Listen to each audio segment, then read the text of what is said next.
Pourquoi Mamadi Doumbouya ne peut pas légalement se présenter à la prochaine élection présidentielle? Le projet de nouvelle constitution, tel que rendu public par le CNT au peuple de Guinée le 26 juin 2025, empêche la candidature de Mamadi Doumbouya à la future élection présidentielle.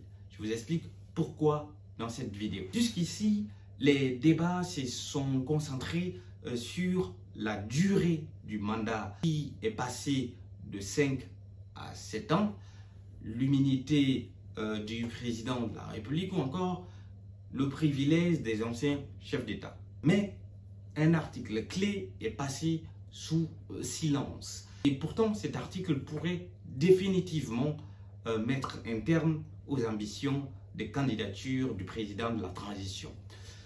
Tout d'abord, le préambule du nouveau projet constitutionnel. Le préambule, qui est partie intégrante de la Constitution, prévoit et rejette toute forme anticonstitutionnelle d'accession, de maintien ou de transmission du pouvoir. Ce principe est renforcé à l'article 39 du nouveau projet constitutionnel qui impose deux devoirs à tout citoyen guinéen.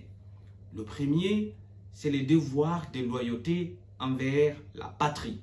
Le second, c'est le devoir pour tout citoyen guinéen de s'opposer à toute forme anticonstitutionnelle d'accession, de maintien, j'insiste sur le mot, maintien ou transmission du pouvoir.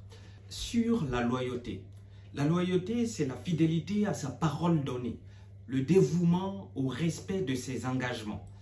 Transposé dans le contexte de l'article 39 du nouveau projet sur le devoir de loyauté, on pourrait définir ces devoirs comme étant le respect de la Constitution, des lois de la République, des institutions de la République et les règlements. Or, le président actuel de la transition a prêté serment devant la Cour suprême de ne pas se présenter à l'élection présidentielle. Par conséquent, se présenter aux futures élections présidentielles serait non seulement un acte de parjure puni de peine d'inéligibilité prévue à l'article 15 de la loi de 2017 sur la lutte contre la corruption, mais je suis surtout un manquement au devoir de loyauté prévu à l'article 39 du nouveau projet de constitution. Mais dans la pratique, faire respecter un tel engagement est très difficile. C'est là que l'alinéa 2 de l'article 39 prend tout son sens, parce qu'il impose à chaque citoyen guinéen de s'opposer à tout maintien anticonstitutionnel au pouvoir. Il s'agit d'un véritable verrou juridique qui nie le principe de rétroactivité de la loi, ni une loi d'amnistie ne pourrait faire déjouer. Pourquoi? Parce que primo, la candidature aurait lieu après l'entrée en vigueur de la Constitution, donc par conséquent, le principe de rétroactivité serait inopérante.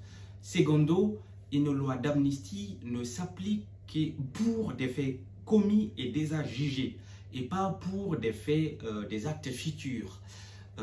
Donc par conséquent, on est face à un véritable labyrinthe juridique dans lequel la candidature de Mamadi Doumbouya ne pourrait trouver légalement issue. Et même les soutiens de Mamadi Doumbouya, pour la petite blague, ne pourraient vraiment légalement le soutenir sa candidature, dans la mesure où l'article 34 du nouveau projet de constitution prévoit très clairement, impose à chaque citoyen de préserver l'ordre constitutionnel.